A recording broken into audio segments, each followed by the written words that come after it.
ഇതൊരു സംഭവം തന്നെയാണ്, പറയാതിരിക്കാൻ വയ്യ.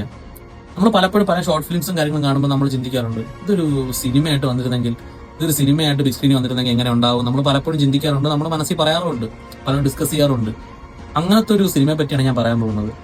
ഈ അടുത്തായിട്ട് സംഭവം എന്ന് പറയുന്നുള്ള ഒരു ഷോർട്ട് ഫിലിം ഈ അടുത്തായിട്ട് ഇറങ്ങിയിട്ടുണ്ടായിരുന്നു. കഴിഞ്ഞ വർഷം തോന്നുന്നു ഇറങ്ങിയിട്ടുണ്ടായിരുന്നു. അത് ഇറങ്ങിയ സമയത്ത് കണ്ടതാണ്.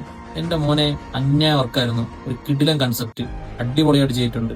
അന്ന് ആ ടൈമിൽ ചുമ്മാ ചിന്തിച്ചതാണ്, ഒരു സിനിമയായിട്ട് ചെയ്യാനുള്ള കണ്ടന്റ് ഉണ്ടല്ലോ എന്ന് ചിന്തിച്ചതാണ്. അവർ ആ ചിന്ത മാറ്റിമറിക്കാനായിട്ട് അവര് അതേ തന്നെ സിനിമയാക്കി എടുത്തിട്ടുണ്ട്. ആ ഒരു ചെറിയ കൺസെപ്റ്റിനെ അവർ കുറച്ചുകൂടെ ഡെവലപ്പ് ചെയ്ത് ഒരു ബിഗ് സ്കെയിൽ മൂവി ആയിട്ട് എടുത്തു വെച്ചിട്ടുണ്ട്. അത്രയും ഗംഭീരമായിട്ടുള്ള പടം. എല്ലാ ഡിപ്പാർട്ട്മെന്റും അന്യായമായിട്ട് ഇതിൽ പണിയെടുത്തിട്ടുണ്ടെന്നുള്ളതാണ് സത്യം. സിനിമാട്ടോഗ്രഫി ആയാലും ഇതിന്റെ മ്യൂസിക് വർക്ക് ആയാലും മെയിൻലി ഡയറക്ഷൻ ഒന്നും പറയാനില്ല. ഡയറക്റ്റ് ചെയ്തിട്ടുള്ളത് ജിത്തു സതീശൻ മംഗലത്ത് എന്ന് പറയുന്ന ഒരു പുള്ളിയാണ്. അത്രയും ഗംഭീരമായിട്ട് അത് ചെയ്തിട്ടുണ്ട്. പിന്നെ മ്യൂസിക് കൈകാര്യം ചെയ്തിട്ടുള്ളത് ഗോഡ്വിൻ തോമസ് എന്ന് പറയുന്ന ഒരു പയ്യനാണ്.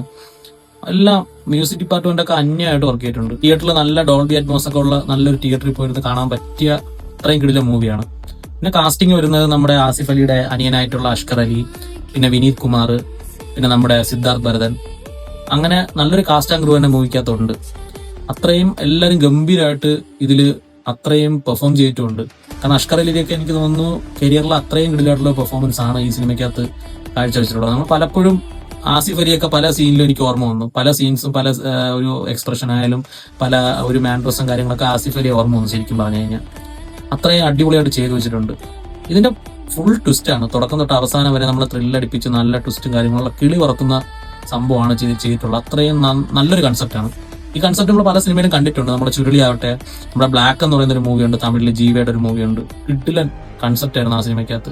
ഇതേ ഒരു കൺസെപ്റ്റ് വരുന്നൊരു മൂവിയാണ്. പക്ഷെ അതിന് മലയാളത്തിൽ അത്രയും ഗംഭീരമായിട്ട് ചെയ്തിട്ടുണ്ട്. മലയാളത്തിൽ ഇങ്ങനത്തെ ഒരു പടം എന്ന് പറയുമ്പോൾ ചുരുളിയുണ്ട് നമുക്കറിയാം, എന്നാൽ പോലും ഇത്രയും ഗംഭീരമായിട്ട് ഒരു വലിയ സ്കെയിലിൽ ഒരു മൂവി ഇങ്ങനെ എടുക്കാന്ന് വെച്ച് കഴിഞ്ഞാൽ അത് അത്രയും ഗംഭീരമായിട്ട് അവർ ചെയ്തിട്ടുണ്ട്.